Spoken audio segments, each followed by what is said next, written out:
Begin with breaking news out of Lacey Lakeview after an apartment fire breaks out overnight. This is such a devastating sight. Look at the water right here. The 16-unit complex is completely demolished. Several people have been taken to the hospital. We do not know the severity of their injuries right now. It's just heartbreaking to know that nobody has a place to call home anymore, and to know that lives were lost and the animals were even lost. And this fire is just heartbreaking. It makes you be grateful for what you do have and be blessed for what you do have right now. A difficult day in the town of Lacey Lakeview. They are mourning tonight. At least 3 died in that major fire at Northgate Apartments overnight.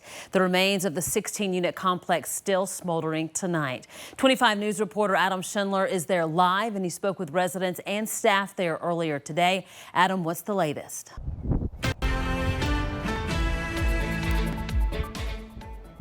That's right. I am here at what used to be Northgate apartment complex where people and pets lost their lives. If you look over here, you can see mounds of rubble that used to be people's homes, their belongings, their livelihoods, still smoldering, and many people injured from jumping out of the windows. And it's not just the people that lived here that were affected. People that worked here are devastated too. It's not a happy day. Being the maintenance man, you get to know these people very well. Very personally. I was the handyman, hands-on, plumber, pest control. I was all of it. I got very personal with him. It was a small apartment complex, 16 units, so the people were close. I knew them all by name. It's just hard on them. It's a rough day. Now, the Red Cross has come out. They are helping the families that are displaced. And again, if you look over here, it is still smoldering. It's going to be a long time before they can even get in here and start digging through this rubble to find out what caused this fire. So it is still going to be under investigation for a while. And I ask everybody, or authorities ask everybody, to please be patient as they find out what caused this fire. In Lacey Lakeview, Adam Schindler, 25 News. Yeah, and again, 3 lives lost in that from when the building collapsed in the middle of the night last night. Turning now to our weather this evening, Chief Meteorologist Matt Hines. Coming up. This is a government-sanctioned seizure of children that should not have been taken out of a home, and now the death of a sweet little boy who was perfectly healthy before they took him away.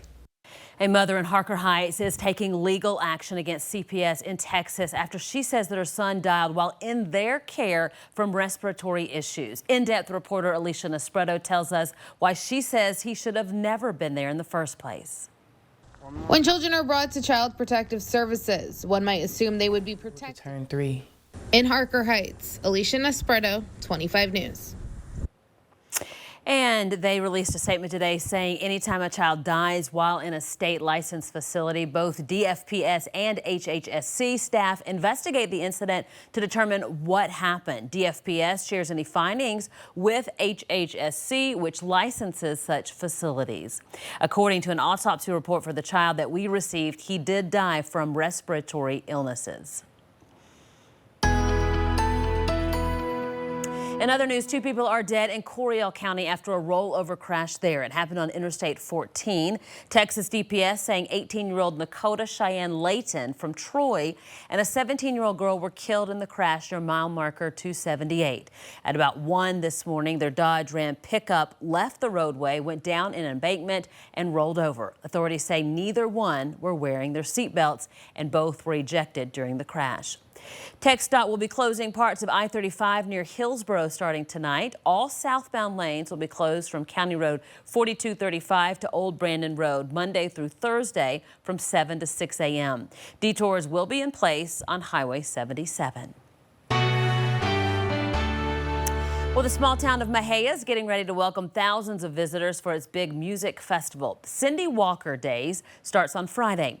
The fundraiser will help restore the historic home of Country Music Hall of Fame songwriter Cindy Walker. According to the Hall of Fame, she wrote top 10 hits in every decade from the 40s to the 80s. Walker lived in Mexia for more than 5 decades. There will be 4 stages and more than 30 artists performing downtown. Tickets are available online and at the Mexia Chamber of Commerce starting today. The festival kicks off Friday at 10 a.m. All the fun continues through Saturday. 25 News viewers are making a difference in our community by helping us feed the need. We are teaming up with local food pantries for our summer food drive. To donate, you can just scan the QR code right there on your screen. You can also go to 25cares.com.